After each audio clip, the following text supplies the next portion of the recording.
ตุ่มอยู่ข้างนอกเฮ้ย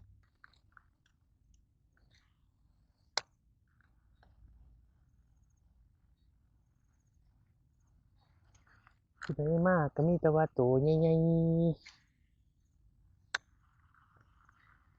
ไม่สู้ใดอีหลีสู้ตาฟาง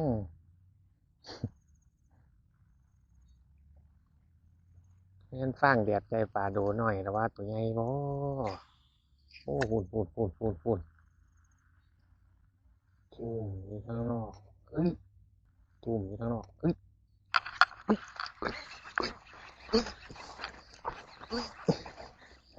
อุ้ยอุ้ยกูมาฟางแดดคักๆกูเห็นตัวซ้ำนี่บ่ว่ามัน10 โลนี่